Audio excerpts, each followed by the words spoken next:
Bonjour tout le monde. Alors nous continuons ici là notre formation C++. Dans cette troisième partie, nous allons voir ici là les composantes de base en ce qui concerne ici le langage de programmation C++. Alors dans les précédentes vidéos, nous avons ici là présenté les généralités et une introduction ici au langage de programmation C++.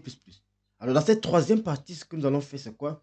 Nous allons essayer de voir un peu ce que c'est que les composantes ici là élémentaires du langage C++. Alors, avant de commencer, on va d'abord définir un programme C++. Alors, ce qu'il faut comprendre, c'est quoi? C'est qu'un programme C++, c'est-à-dire quoi? Un programme en C++ est constitué de sept groupes, en fait. Donc, un programme en C++ est constitué ici, là, de 7 groupes de composantes élémentaires. Et c'est ça qu'il faut retenir. Premièrement, lorsqu'on est dans un programme C++, comme j'ai dit, on a 7 composantes élémentaires. La première composante, bien les premières composantes, c'est quoi? En un, nous avons quoi? Nous avons ici là ce qu'on appelle les identificateurs.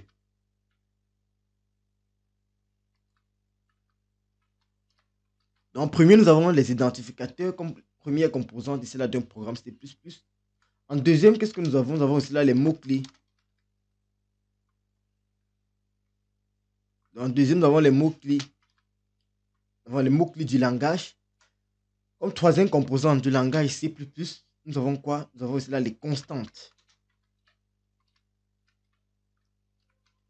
Comme quatrième composante du langage C++, nous avons quoi? Nous avons les chaînes de caractères.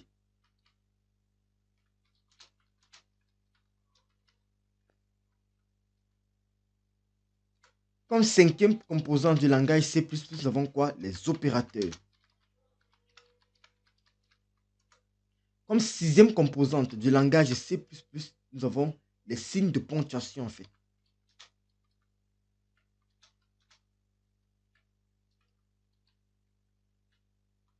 Comme septième composante du langage C++, nous avons les commentaires. Donc on a là ici les sept groupes de composants en fait que contient ici là le langage C++, qui sont utilisés ici là en langage C++. Donc tout programme langage C++ ici, tout programme en C++ ici sera constitué de ces 7 groupes de composants élémentaires. C'est ce qu'on appelle les composants élémentaires de langage, à savoir les identificateurs, les mots-clés ici utilisés, les constantes utilisées, les chaînes de caractères utilisées, les opérateurs utilisés, les signes de ponctuation ici là et les commentaires en fait. Donc c'est ce qu'il faut retenir en ce qui concerne les groupes ici là de composants élémentaires qui sont utilisés avec C++, en C++. Dans la suite, on va ici entrer en profondeur en ce qui concerne ces 7 principales composantes là en fait. Alors premièrement, nous avons ici là l'identificateur. En premier lieu, on a l'identificateur. Alors c'est quoi un identificateur? L'identificateur ici là, c'est à donner ici là un nom à une entité du programme en fait. Ça peut désigner quoi, par exemple? Ça peut être le nom qu'on veut donner à une variable. Ça peut être le nom qu'on veut donner à une fonction. Vous savez, en programmation, lorsqu'on travaille, des fois, il va falloir essayer de donner des noms à une variable, en fait, pour la nommer, pour nommer quelque chose, en fait. Par exemple, on pourrait aussi également, autant pour moi, nommer une fonction. C'est-à-dire quoi, une fonction qui sera un groupe, qui va regrouper un groupe de code. On va pouvoir l'appeler par un nom pour pouvoir l'appeler dans la suite de notre code, par exemple. Alors, l'identificateur va servir à faire quoi, par exemple? Il va permettre de désigner, par exemple, ce qu'on appelle une structure, en fait. Il va permettre aussi de désigner ce qu'on appelle une classe, une énumération ou bien une union. Vous savez, les structs, les classes, les énums et les unions sont des types, qu'apporte ici là le langage C++. Donc, grâce à un identificateur, on va pouvoir ici là désigner une structure, désigner une classe, désigner ce qu'on appelle une énumération, désigner ce qu'on appelle une union. Alors, ces quatre types-là, nous allons les voir en profondeur lorsqu'on sera dans la suite de notre apprentissage en fait. Grâce ici à un identificateur, on va pouvoir cela définir aussi ce qu'on appelle un type def en fait. Alors, une autre chose qu'on peut retenir des identificateurs, c'est quoi? Un identificateur ici là, l'identificateur est composé d'une suite de caractères. C'est-à-dire quoi? Lorsqu'on va vouloir définir par exemple le nom d'une fonction ou bien le nom d'une variable, on aura ici là une suite de caractères qui va permettre de définir cela en fait. Donc l'identificateur sera composé cela d'une suite de caractères parmi lesquels on aura quoi? On aura des lettres, ça peut être des lettres majuscules, ça peut être des lettres minuscules et ça peut être différencié en fait. Et on n'a pas d'accent lorsqu'on a un identificateur. Par exemple, un exemple d'identificateur, je peux dire par exemple non. Ça peut être un identificateur. Je peux dire un nom par exemple, je peux dire non. Un exemple d'identificateur c'est non. On a que ça peut contenir les majuscules, donc il peut mettre que N majuscule, mais O, non, et ça peut contenir des lettres, des chiffres, autant pour moi, ça peut contenir des chiffres, et ça peut contenir cela des. En fait, tout ce qui est chaîne de caractères, en fait, ça peut contenir, en fait. À part les accents. Pas d'accent, ici, là, lorsqu'on parle d'identificateur, ça peut contenir des chiffres, ça peut contenir un blanc souligné, en fait. C'est-à-dire quoi, un espace, un espace de 8 en fait. Donc, on va par exemple un identificateur qui va nommer, par exemple, le nom d'un utilisateur dans un programme. Autre chose, on peut avoir un identificateur qui nomme ici là une fonction que j'ai dit tantôt. Ça peut être quoi? On peut dire par exemple que c'est une fonction qui permet de demander à l'utilisateur d'entrer ses informations. Donc, on va dire par exemple identificateur, ce sera demande information. On va avoir un exemple d'identificateur qui nomme une fonction. On aura plusieurs, on pourra avoir un exemple d'identificateur qui permet de nommer une structure par exemple. Donc là, si nous sommes dans une structure, on va mettre struct par exemple. Donc par exemple, étudiant, on peut dire que c'est un étudiant que nous allons vouloir créer. C'est ça ce qu'on appelle les identificateurs en fait. Il permet de nommer l'identificateur, c'est à donner un nom à une entité en fait. La première entité ici que j'ai créée, c'est quoi? C'est le nom d'une variable en fait. Il va permettre de contenir le nom de quelqu'un. Ça peut être par exemple là, Kamel. Donc vous voyez que là, on a en face d'une variable qui contient le nom d'une personne. Ici là, en deuxième, ici, on a un identificateur qui permet de nommer une fonction par exemple. Là, on nomme une fonction. Et le troisième, c'est là, ça nomme ici une structure. Bien qu'on puisse nommer, par exemple, une énumération, on peut nommer ici là une classe, on peut nommer une union, en fait. Et aussi également ce qu'on appelle les types def. Si vous avez fait du langage C, vous comprenez ce qu'on appelle ici là les types def. Bon, si vous ne comprenez pas ici, n'hésitez pas à mettre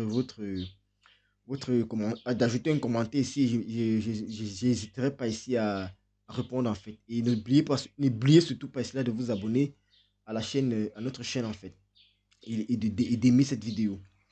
Alors, comme j'ai dit tantôt, l'identificateur est composé ici là d'une suite de caractères comme on l'a vu. Et l'identificateur ne peut pas ici là commencer par un chiffre. Donc, on ne peut pas avoir un identificateur qui commence par exemple par 2, 2, 2, 2 et il suffit d'un chef de caractères. Non. Tous les identificateurs doivent commencer par des lettres en fait. Par une lettre en fait. Pas de chiffres. Pas de chiffres. Ça doit commencer par une lettre alphabétique. A, B, C. Mais pas commencer par un chiffre en fait. Donc, ce qu'il faut retenir en ce qui concerne les identificateurs. Alors, autre chose qu'on doit voir ici là, c'est ce qu'on appelle les mots-clés. Alors, les mots-clés ici, c'est quoi? Certains mots sont réservés ici là dans le langage. Ils ne peuvent ici là donc pas être utilisés comme identificateurs. On a parlé des identificateurs en 1 et on dit ceci. Certains mots sont réservés ici là dans le langage et ne peuvent donc pas être ici utilisés comme identificateurs. Et on a une liste exhaustive de mots qui ne peuvent pas être utilisés comme identificateurs. C'est ce qu'on appelle les mots-clés du langage. Les mots-clés du langage sont quoi? Les mots-clés sont utilisés par le langage pour définir, par exemple, ce qu'on appelle la syntaxe. Par exemple, dans le code C++, on pourra définir, par exemple, ce qu'on appelle des types de données. Les types de données, par exemple. Lorsqu'on déclare le nom de quelqu'un, on sait que le nom de quelqu'un, c'est une chaîne de caractères. Donc, la chaîne de caractères, là, est ce qu'on appelle un type de données. Et en C++, on a donné un nom à ça, en fait. C'est un mot-clé que le langage C++ utilise. Donc, on ne pourra donc pas ici utiliser ce mot-clé, par exemple, string, qui permet de définir une chaîne de caractères. On ne peut pas le déclarer ici là comme étant un identificateur. Donc, on ne pourra pas dans notre code dire par exemple que string reçoit le nom de quelqu'un. Parce que string ici là est un mot réservé au langage en fait. C'est un mot que le langage utilise pour définir sa syntaxe. Comme exemple, on a encore quoi? On a par exemple le mot clé auto qu'on ne peut pas utiliser comme un identificateur. On a le mot clé bool par exemple pour dire qu'on a affaire au booléen. On a le mot clé classe pour dire qu'on est en train de définir par exemple une classe. On a le mot-clé chat, par exemple, qui permet de définir les chaînes de caractères. On a le mot-clé const, par exemple, qui permet de définir une constante. On a le mot-clé encore, on a le mot-clé continue, qui permet, par exemple, ici là, de sauter une itération dans une boucle. On a le mot-clé default, par exemple, lorsqu'on travaille ici avec des switches, des keys. On a le mot-clé do, par exemple, lorsqu'on fait une boucle. On a le mot-clé double qui permet de dire que nous sommes en train de. Nous avons affaire en fait à un réel lorsqu'on déclare un identificateur. On a le mot-clé else qui est utilisé lorsqu'on fait les conditions. On a le mot-clé enum pour définir les énumérations. On a le mot-clé for pour faire une boucle. On a le mot-clé goto. On a le mot-clé if. On a le mot-clé struct. On a le mot-clé while. En fait, on a un tas de mots-clés. Et ce qu'on va faire, c'est qu'à la suite, lorsqu'on sera en train de travailler, on va essayer de voir en fait ces mots-clés-là. On a tellement de mots-clés. Et ces mots-clés-là, comme j'ai dit tantôt, ne peuvent pas essayer d'être utilisés pour définir, pour nommer quelque chose en fait comme identificateur. Donc, on ne pourra pas utiliser ces mots-clés dans le code comme identificateur parce qu'ils permettent cela de faire déjà un certain nombre de choses, de définir une syntaxe dans le langage en fait. Donc, le mot-clé do, le mot-clé while, le mot-clé else, le mot-clé enum, le mot-clé extend par exemple, le mot-clé float, le mot-clé for, le mot-clé go, le mot-clé learn. En fait, on a un tas de mots-clés. On va essayer de voir ça pas à pas. Donc, les mots-clés, ce qu'il faut retenir, c'est qu'on n'utilise pas des mots-clés comme identificateur en fait. Et voilà les différents identificateurs. Donc, dans votre code, on ne pourra pas voir quelque part que vous avez par exemple déclaré une variable de type continue qui, par exemple, vous dit que in continue, soit par exemple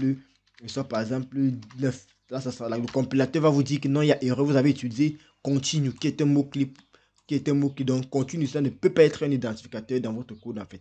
Raison pour laquelle vous voyez que lorsque j'écris int continue, il me met continue en bleu et int en bleu. Ça veut dire quoi? Continue, c'est un mot-clé, donc on ne peut pas essayer à l'écrire.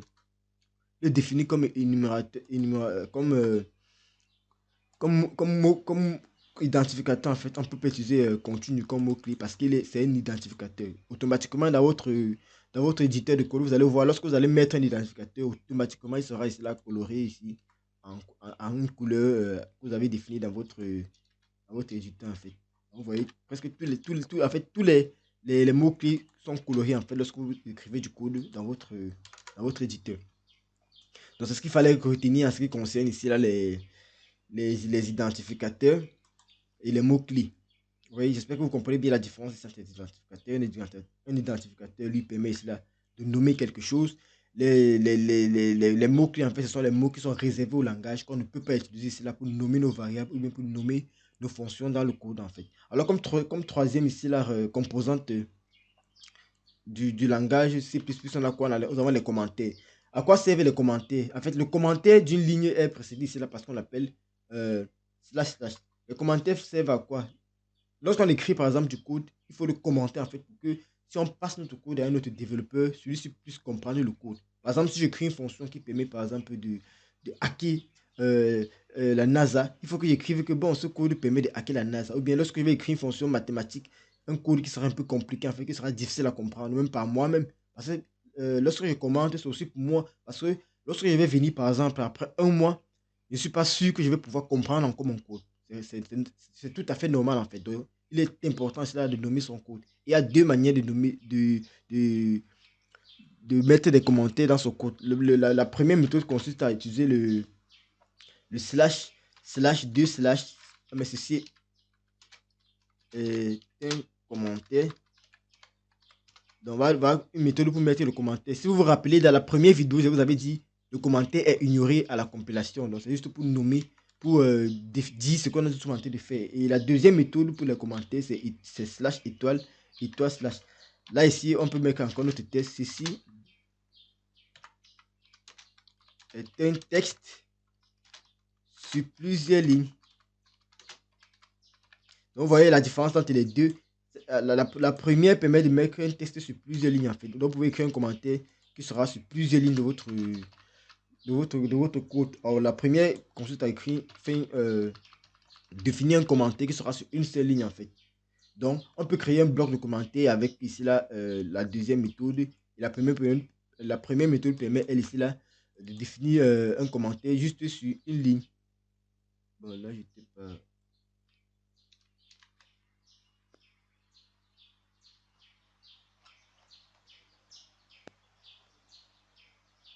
Bon, ici, on a fait ici là au commentaire, les commentaires, pas les constantes.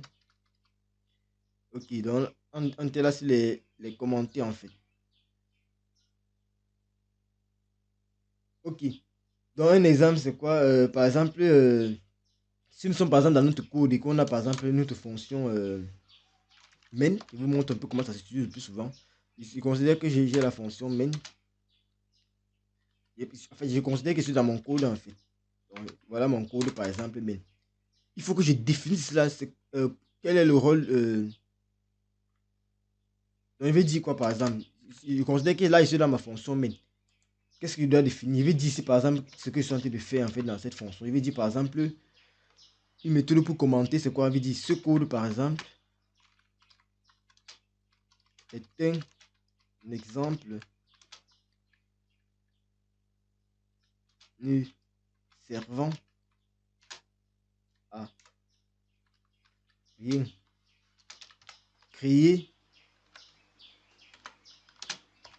par Kamel Dulac.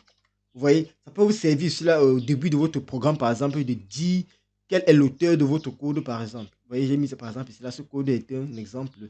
Il ne fait rien, servant ici là à rien. Créé par qui? Kamel Dulaco, votre formateur de Home Dev Academy.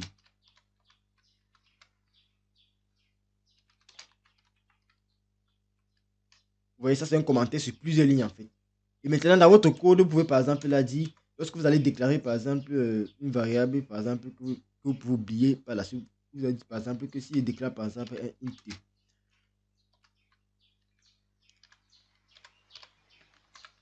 une de moyenne, vous pourrez oublier ça dans 5 mois. Vous pouvez la commenter, vous dites par exemple que, vous pouvez dire par exemple variable contenant la moyenne, la moyenne. Vous voyez, par exemple, bien nommer ça, parce que s'il vient après 5 mois, il va savoir, en fait, autant pour moi, que cette variable permettait de calculer, par exemple, la moyenne. Donc, c'est ce qu'il faut retenir lorsqu'on parle de commentaires dans le langage. Alors, on va un peu ici là, aborder autre chose du langage. On va parler de ce qu'on appelle les expressions. Les différentes composantes, on va les apprendre au fur et à mesure lorsqu'on sera acheté d'avancer en fait. Donc, ne vous inquiétez pas, on va apprendre cela, tous les concepts là, de base du langage sans difficulté. Alors, lorsqu'on programme également, on a ce qu'on appelle les expressions ici là, et les instructions en fait. Et c'est quoi une expression? Une expression, c'est tout simplement ici là, une suite de composantes élémentaires syntactiquement ici là correctes. Ça dit quoi? Lorsqu'on sera dans notre code, ce qu'on va écrire, c'est quoi? Ce sont des instructions. Vous savez bien, l'ordinateur ici là exécute des instructions. Il faut qu'on donne des instructions à l'ordinateur. Et avant de donner une instruction, on a ce qu'on appelle des expressions. Une expression sera par exemple une suite de composantes ici là qui sera élémentaire et qui sera syntaxiquement correcte. Donc une suite ici là que le compilateur va pouvoir ici là reconnaître en fait. Et comme exemple d'expression, qu'est-ce qu'on peut avoir? Par exemple là, si je viens par exemple à la ligne, je peux ouvrir l'accolade là, je ouvre encore une deuxième accolade, je vais dire par exemple i supérieur à, si je dis i est supérieur à 0,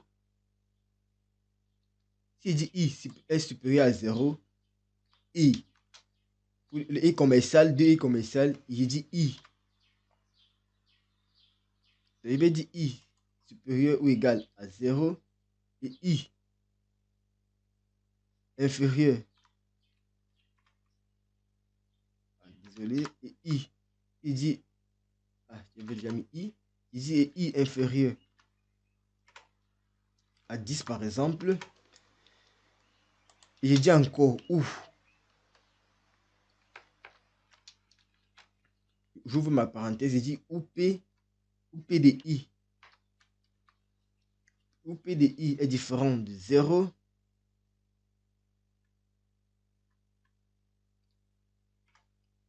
on va dire là que j'ai écrit une expression en fait. Et cette expression est syntaxiquement correcte. Elle peut être évaluée par exemple.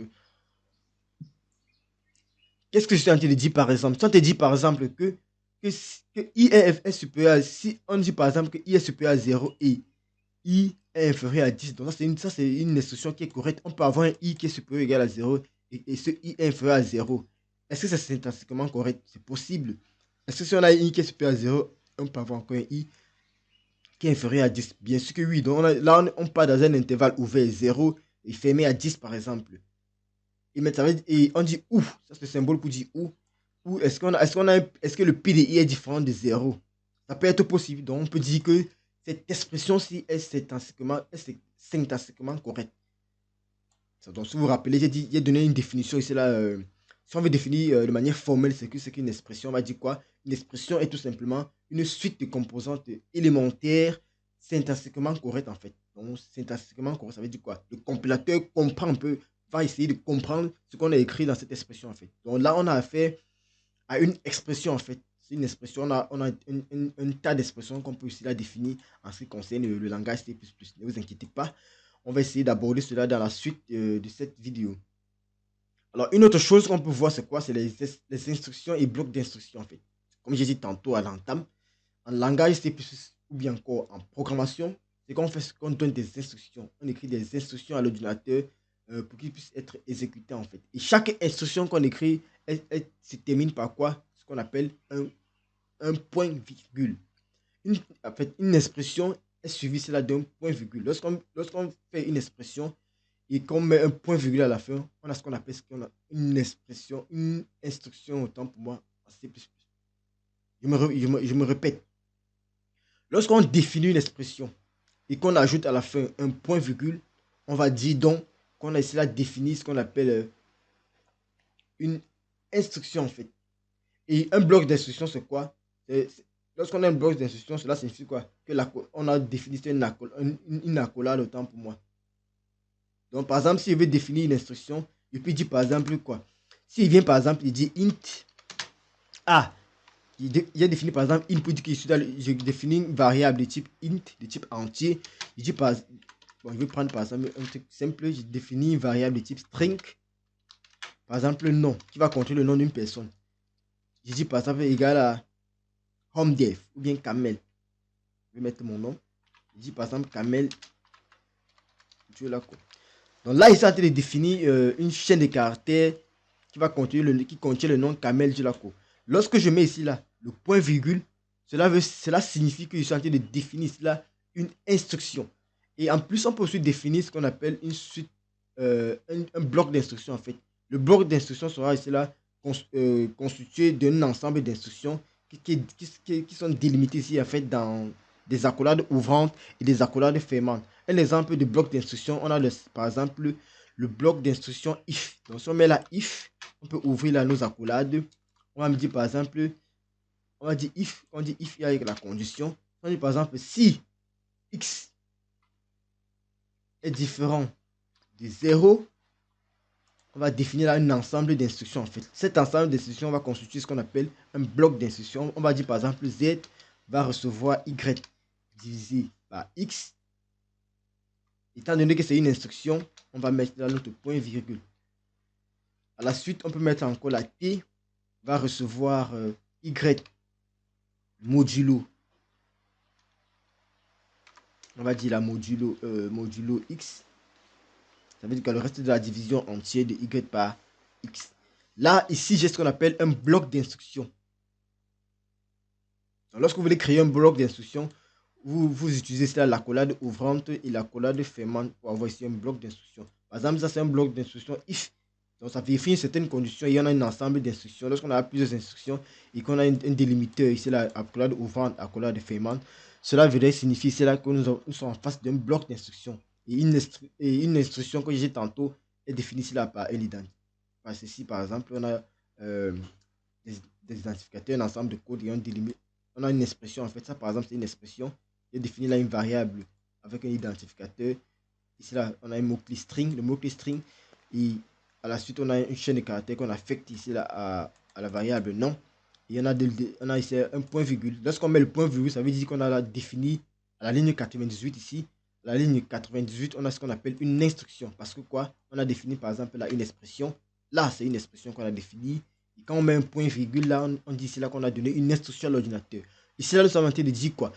On est en train de dire à l'ordinateur que déclarez-moi dans la mémoire de l'ordinateur une variable nommée nom qui va contenir ici là la chaîne de caractères Camel Dulaco. C'est ce qu'on a fait. Donc, c'est une instruction qu'on a en train de donner à l'ordinateur.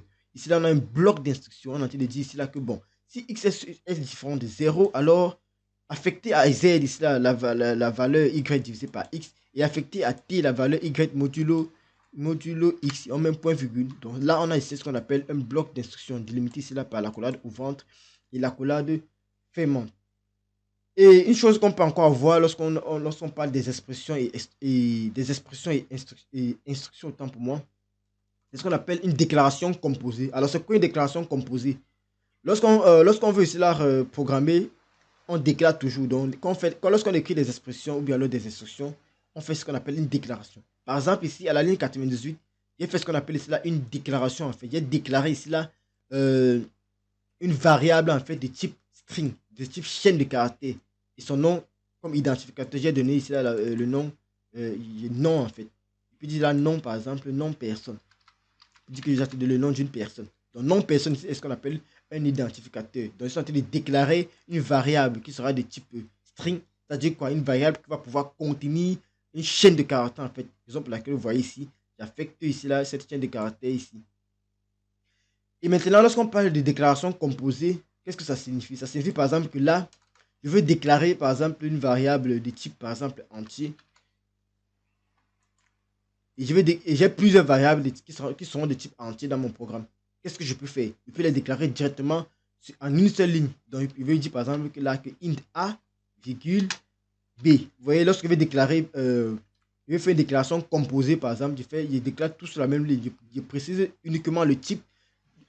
A et B sont de même type, donc je peux les déclarer directement sur la même ligne. Ici, je dis int a, b, point virgule. J'ai là mon instruction qui est composée en fait. J'ai une déclaration composée. Même chose, par exemple, il peut avoir string. Et par exemple, ici, en train d'écrire un programme, on a le nom de l'utilisateur, on a son prénom, on a son. On va encore dire quoi? On a par exemple le nom qui est de type chaîne de caractères. On a par exemple encore là le prénom. On a encore par exemple là le prénom.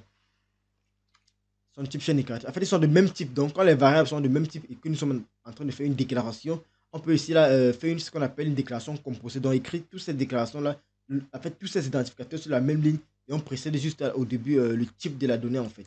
Donc, c'est ce qu'on est en train de faire. Par exemple, on a en face par exemple des réels. Par exemple, il veut déclarer deux variables qui sont de type réel en fait. Je peux faire par exemple là float. Il dit que c'est en train de déclarer un réel. Il dit par exemple float x va recevoir par exemple, et puis directement l'initialiser en fait. X reçoit par exemple 1,5 pour dire que c'est un réel. Et je vais déclarer une deuxième variable qui est du même type en fait. Je mets juste la virgule, je mets y par exemple. Vous voyez que j'ai déclaré y, mais je n'ai pas initialisé y comme je l'ai fait par exemple. C'est lorsque j'ai initialisé ici. Lorsque j'ai initialisé ici la variable de type string. Donc c'est un peu ça ce qu'on appelle les déclarations composées en fait. Là maintenant, nous allons voir ici la structure classique ici là d'un programme C++. Alors comment est-ce qu'un programme ici là C++ est organisé en fait? De manière concrète, quelle est la structure ici là classique d'un programme C++? Qu'est-ce qu'on peut retenir d'un programme C++? Alors lorsque nous sommes dans un programme C++, s'il faut résumer, un programme classique est simple et se présente sous la forme suivante. Nous allons essayer un peu essayer de schématiser comment est-ce que un programme est constitué. Donc, on va supposer là, ici, qu'on n'a rien. Ok. Comment est-ce qu'ici, là, on va structurer, bien, comment est-ce qu'est structuré un programme principal C++? En C++, premièrement, dans un programme, qu'est-ce qu'on a? Premièrement, on a ce qu'on appelle ici, là, les directives au préprocesseur. Vous savez très bien, nous avons vu cela. Donc, premièrement, dans un code, on va les directives au préprocesseur. Ça, c'est la première chose qu'on a dans un programme C++. Après les directives au préprocesseur, on a quoi ici? Là, on a la déclaration. On a la déclaration des variables externes en fait. Les variables seront utilisées dans notre programme.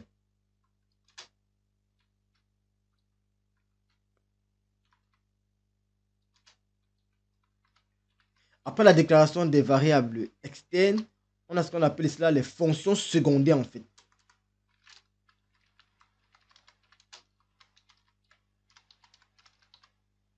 Donc, après les variables, les fonctions secondaires dans notre programme, qu'est-ce qu'on peut avoir encore? On peut avoir encore ce qu'on appelle les fonctions, les using namespace std en fait. Le using namespace std qui signifie qu'on voulait utiliser ici là plusieurs éléments qui sont dans ce qu'on appelle des namespaces. C'est-à-dire une boîte qui a plusieurs codes qui ont été définis en fait. Donc on aura ici là le using name.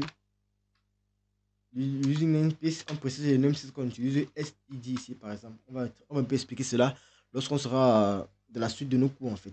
On aura le using namespace std. Qu'est-ce qu'on aura encore ensuite? On aura maintenant notre méthode principale, la méthode d'entrée du programme qui sera ici là, int, ment. On aura la ment.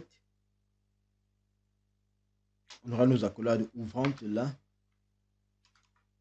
À l'intérieur de notre méthode main, qu'est-ce qu'on aura lorsqu'on va écrire nos programmes? On aura par exemple en premier lieu la déclaration ici là. On aura la déclaration des variables internes. Alors il faut différencier ici là les variables internes des variables externes en fait. Ce qu'il faut retenir d'abord c'est quoi? C'est que les variables externes ici là sont des variables qui pourraient être utilisées ici là dans notre méthode main, c'est-à-dire le point d'entrée de notre programme en fait. Alors toutes les variables seront déclarées hors de cette fonction-ci pourront être ici utilisées dans cette fonction en fait. Alors, si vous déclarez une variable étant interne, interne veut dire quoi? Elle fait partie ici là d'un bloc en fait. Là, ici, là, si vous vous rappelez, il y a quelques minutes là, je vous parlais ici là des blocs d'instruction. Là, ici, on aura ce qu'on appelle un bloc d'instruction. Et toutes les variables qui seront déclarées dans ce bloc d'instruction ne pourront pas être visibles à l'extérieur de ce bloc d'instruction. Ici là, à l'extérieur, ici, nous sommes à l'extérieur, par exemple, ici, si nous définissons ici là des variables, comme nous avons dit ici, ces variables-là pourront ici là être utilisées à l'intérieur de ce bloc d'instruction. Mais les variables qui seront ici là déclarées dans ce bloc d'instruction ne pourront pas être ici là utilisées hors de ce bloc d'instruction-ci, en fait. Raison pour laquelle on parle ici là de variables externes lorsque nous déclarons des variables hors de notre méthode principale et lorsque nous déclarons des variables à l'intérieur de notre méthode principale, alors ces variables sont internes et ne peuvent pas être utilisées hors de la méthode principale, mais de la fonction principale autant pour moi. Alors, nous aurons la déclaration ici là des déclaration ici là des variables en fait externes, déclaration ici là des variables externes, internes autant pour moi. Après les variables internes, on aura une suite d'instructions en fait. On aura ici là les instructions en fait. On aura là des instructions qu'on va donner à l'ordinateur et à la fin, on va faire un return. On est là dans une fonction, on return 0. En fait, voilà comment est-ce que notre programme principal va toujours être modélisé en fait. Donc, comme j'ai dit tantôt, premièrement, qu'est-ce qu'on aura?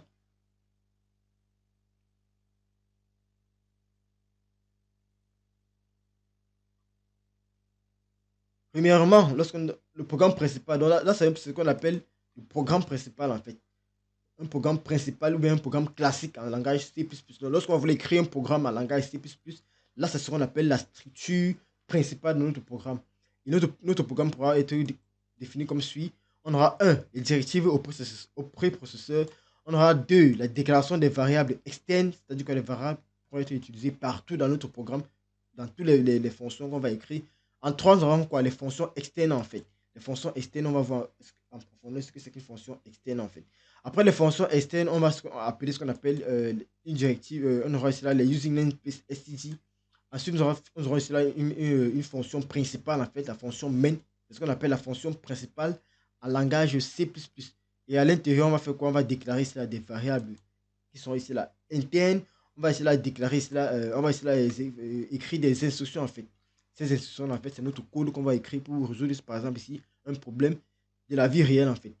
Alors, en plus là, en plus là, de la structure classique en C++, on peut avoir ce qu'on appelle ici des fonctions secondaires. Alors, c'est quoi une fonction secondaire? Une fonction en fait secondaire, c'est quoi?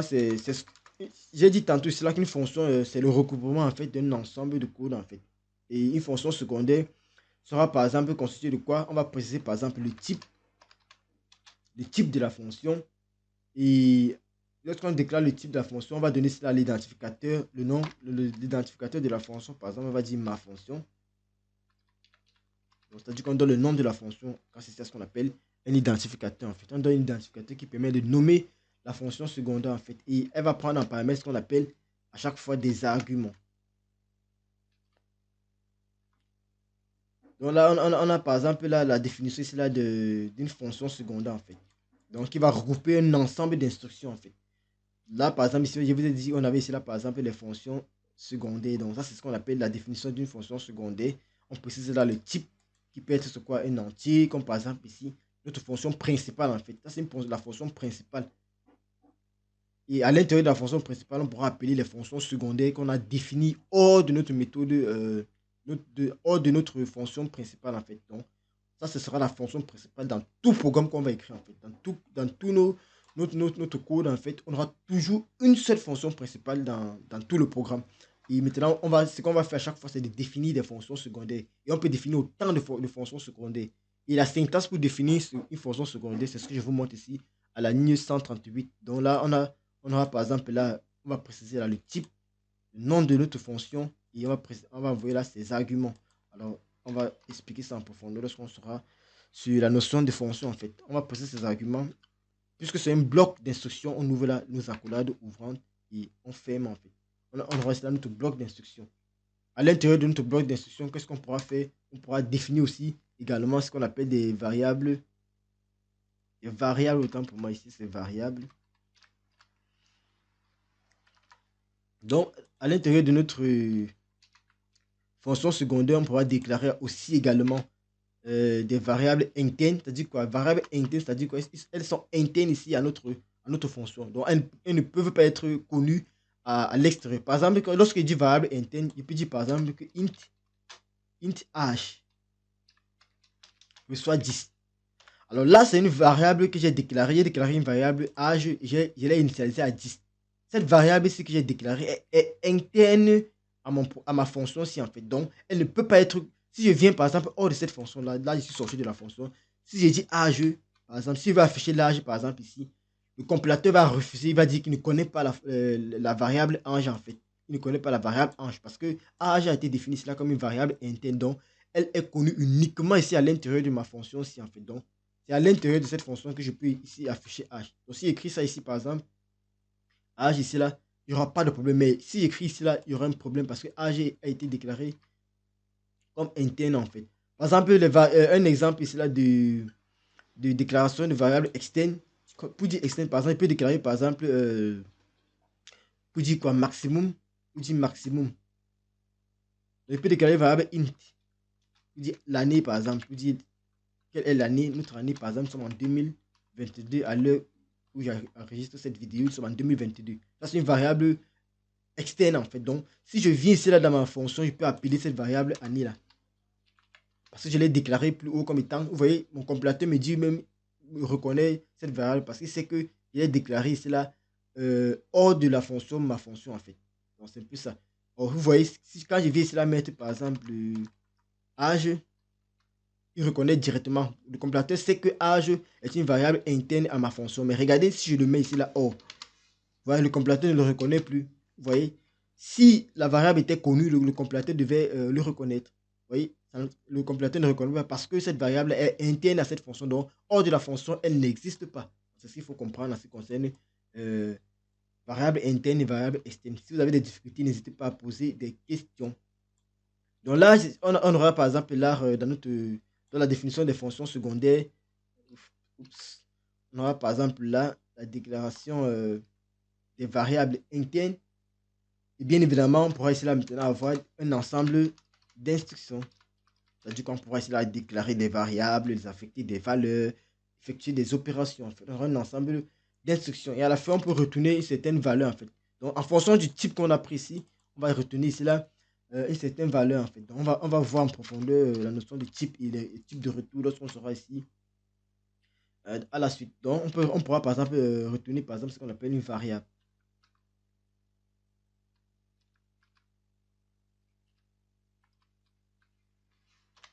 Et retenez bien, on retourne ici là une variable de type qu'on a précisé ici en fait. Donc si par exemple notre fonction comme ici, notre fonction principale en fait était de type entier en fait. Donc ça veut dire quoi? Le type de retour ici c'est un entier. Donc lorsqu'on va faire un return, on va retenir obligatoirement un entier. Si là, je retourne par exemple une chaîne de caractères, mon compilateur va dire qu'il y a un problème parce que j'ai dit que ma fonction doit retourner un entier et là, il est en train de retourner ici là une chaîne de caractères. Donc, d'où on aurait une erreur de compilation. Et vous vous rappelez bien, on a fait ici là les étapes de la compilation à la deuxième partie de ce cours en fait. Dans la vidéo 2, on va détailler les étapes de la compilation en fait. Donc, voilà, ça c'est ce qu'on appelle ici là une fonction secondaire. On précise ça le type, l'identificateur dans le nom de la fonction.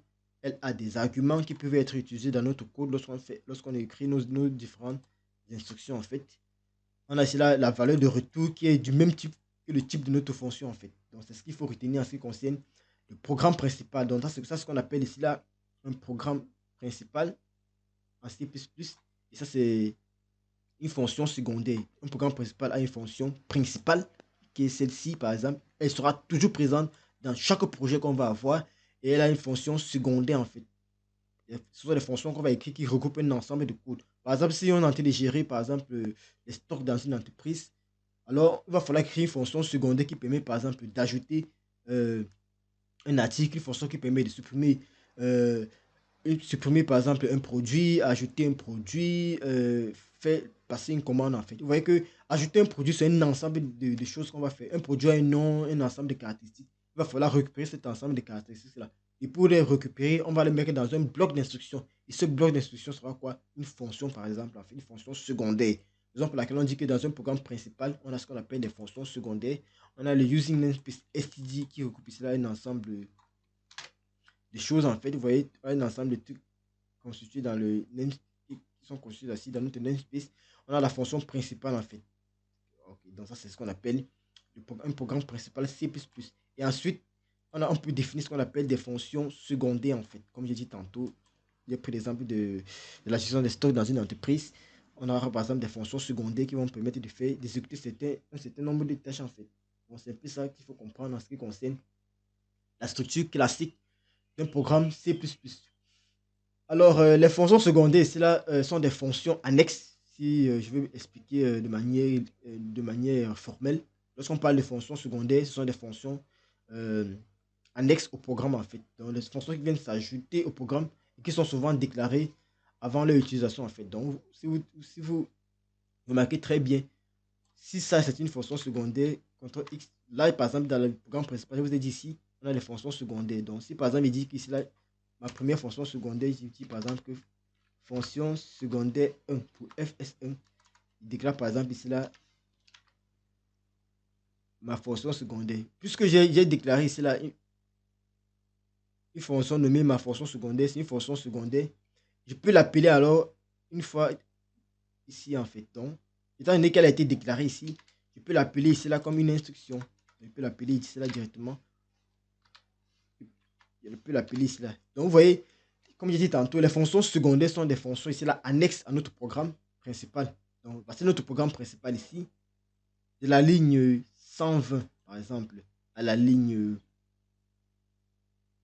de la ligne 120 à la ligne 147, on a notre programme principal. Et vous voyez, dans notre programme principal, j'ai fait appel ici à ma fonction, qui ici était une fonction secondaire. Donc ça, c'est un peu ce qu'on appelle les fonctions secondaires en C++ en fait. Donc c'est ce qu'il faut retenir en ce qui concerne les fonctions secondaires. Alors un exemple, par exemple, si je veux faire un exemple pour vous montrer de manière claire comment est-ce que ça s'utilise, je vais prendre l'exemple par exemple, vous pouvez par exemple déclarer encore une fonction secondaire par exemple qui permet de faire quoi? Qui permet de calculer la somme. Par exemple, si on peut dire int, on veut calculer la somme de deux entiers en fait. On peut faire int, on prend un paramètre int a et int b. Donc ça prend un paramètre deux variables en fait.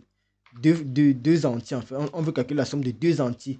Il est marqué dans ce qu'on appelle un résultat. Donc une instruction, il peut dire par exemple int résultat par exemple. Il peut dire par exemple qu'une résultat reçoit quoi? Une résultat va contenir quoi? A plus B. Puisque A et B sont des entiers. Il peut faire la somme. Il met ça dans la valeur résultat. Et ce que je peux faire, c'est que je peux retourner le résultat en fait. Il fait un retour de résultat. Là, on va dire que j'ai écrit pour une fonction secondaire qui s'appelle somme et qui permet de faire quoi? La somme de deux entiers. Donc, c'est ce qu'il faut comprendre en ce qui concerne ici là les fonctions secondaires et les fonctions principales. Donc, les fonctions secondaires sont déclarées bien avant. Donc, on les déclare bien avant notre fonction principale, en fait. Donc, voilà la première fonction secondaire qu'on a écrite. La deuxième, ça peut être celle de la somme qu'on vient d'écrire. Donc, vous voyez, elles sont déclarées bien avant et on peut les appeler. S'il vient là écrit somme, on dit là que j'ai appelé ici là à l'instruction 151, j'ai appelé une fonction secondaire en fait qui permettait de faire la somme de deux entiers en fait. Donc c'est ce qu'il faut comprendre en ce qui concerne la notion ici là de structure d'un programme C++. Donc un programme C++ est constitué d'un programme principal, qui contient des fonctions secondaires en fait. C'est ce qu'il faut retenir. Maintenant là on va un peu voir ce que c'est que la mémoire en fait. On va découvrir un peu la mémoire. Parce que vous savez, lorsqu'on travaille en programmation C++, on est en train de manipuler la mémoire de notre ordinateur. Et il faut être ici là très attentif lorsqu'on manipule la mémoire. Et on va un peu essayer de représenter la mémoire en fait. Alors, pour ce faire, je vais prendre là mon crayon. On va un peu représenter la mémoire. Alors, ce qu'il faut comprendre, c'est que la mémoire est une suite ici là continue d'octets en fait. Et lorsqu'on dit que octet en informatique, on sait très bien qu'un octet, on sait bien qu'un octet est égal à quoi? Un octet est égal à 8 bits. Donc un octet en informatique est égal à 8 bits. Et la mémoire ici là est une suite continue d'octets. Donc on va un peu essayer de dessiner la mémoire. Là par exemple, on va dessiner la mémoire. À notre mémoire en fait. Donc la mémoire, on a dit c'est une type. On aura là par exemple les éléments. Ici on pourra dire par exemple que nous avons fait ici là aux entiers. Considérez que ça c'est entier, désolé de l'écriture, là ce sont les entiers. On aura par exemple ici là les caractères. On aura par exemple là les caractères. On aura par exemple là les flottants. Donc on aura là les flottants, les flottants, les flottants, les flottants.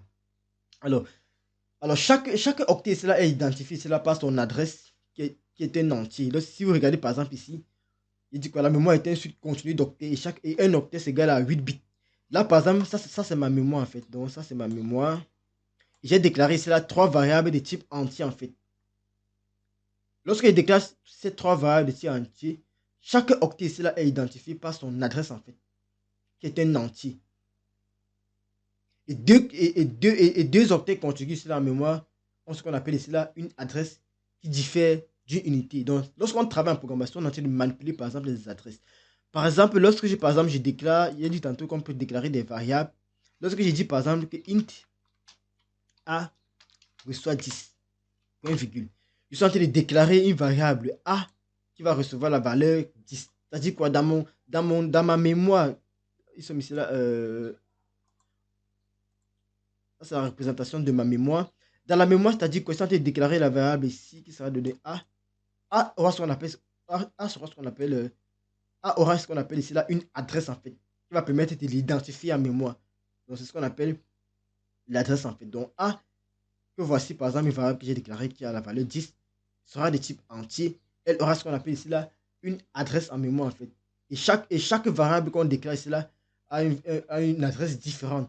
Parce que pour pouvoir accéder à une variable, c'est son adresse, c'est là qu'on va accéder pour pouvoir la manipuler. Donc si je déclare également une variable B par exemple, là par exemple j'ai 3 entiers, ça veut dire que je peux avoir déclaré encore 2 autres variables B et C. Donc la déclaration de B et C par exemple, ça veut dire quoi?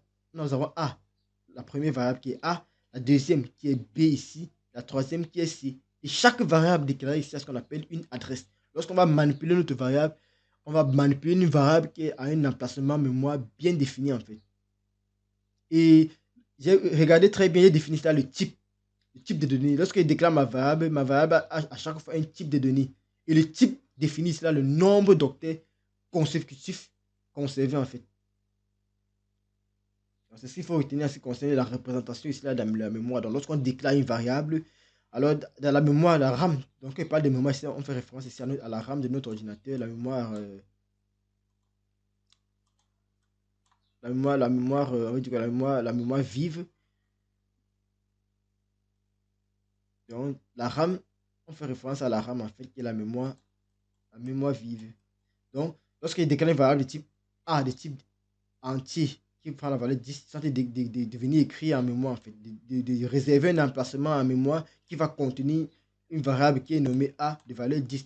Et lorsqu'on déclare A, aura ici ce qu'on appelle ici là un emplacement en mémoire, aura ce qu'on appelle ici là une adresse, en fait. Donc, ce qu'il faut retenir en ce qui concerne la mémoire et les variables, en fait. Alors, ce qu'il faut aussi retenir, c'est quoi? Le langage C++, lui, permet de gérer l'utilisation de la mémoire. Donc, avec le langage C++, on va pouvoir ici là gérer la mémoire. Parce que lorsqu'on crée un programme, si on ne gère pas de manière efficace la mémoire, on pourra avoir ce qu'on appelle les plantages. Alors, regardez par exemple, lorsque vous utilisez des logiciels de nos jours, lorsque vous utilisez un logiciel, lorsque le logiciel plante, cela signifie quoi? Ça veut dire qu'il a essayé d'utiliser de manière excessive la mémoire. Et étant donné que chaque application dans l'ordinateur a un espace mémoire réservé, quand il dépasse son espace mémoire réservé, alors vous allez voir votre ordinateur plante, en fait, le programme plante. Par exemple, vous allez utiliser par exemple le navigateur, par exemple. Ce qui est sûr, une fois vous êtes arrivé que votre navigateur a planté à un moment donné. Il plante pourquoi? Parce que l'espace réservé en fait pour le navigateur à ce moment-là était par exemple de 5 mégas. Et il a dépassé ces 5 mégas, raison pour laquelle le navigateur va planter en fait. Donc c'est ça qu'il faut retenir. Donc le langage C++, lui, permet de gérer l'utilisation de la mémoire. C'est-à-dire parce que c'est un langage de bas niveau avec un certain degré d'abstraction. Donc, on va pas essayer d'entrer dans les langages de haut niveau parce qu'il y a une abstraction qui est faite lorsqu'on gère cela, la mémoire à langage C++. Si vous savez ce qu'on appelle les langages de haut niveau, vous allez voir ici la différence entre le bas niveau et haut niveau. Donc, avec les hauts niveaux, on essaie ici là de manipuler de manière concrète la mémoire. En fait, on touche du doigt un peu la mémoire. Donc, c'est ce qu'il faut comprendre en ce qui concerne ici la mémoire. En fait. Donc, en pratique, ici, là, on va un peu essayer d'entrer en profondeur avec la mémoire. Donc, on va dire que c'était tout pour cette vidéo. On va ici se dire à la prochaine vidéo, à la quatrième vidéo, on va essayer d'entrer en profondeur encore avec ce qu'on appelle les bases du langage C++. Donc, s'il faut résumer ce qu'on a fait quoi? On a essayé ici de toucher un peu au concept clé du langage C++. Et on a aussi vu un ensemble de trucs, on a vu les identificateurs, on a aussi parlé là des composantes élémentaires qui constituent un programme C++. On a vu comment est-ce que un programme principal C++ était constitué et comment est-ce que une fonction secondaire était constituée. Donc c'était tout pour cette formation vidéo, pour ce numéro de cours. N'hésitez pas à vous abonner et à liker pour pouvoir être informé ici de toutes les prochaines vidéos de cette formation. Bye bye.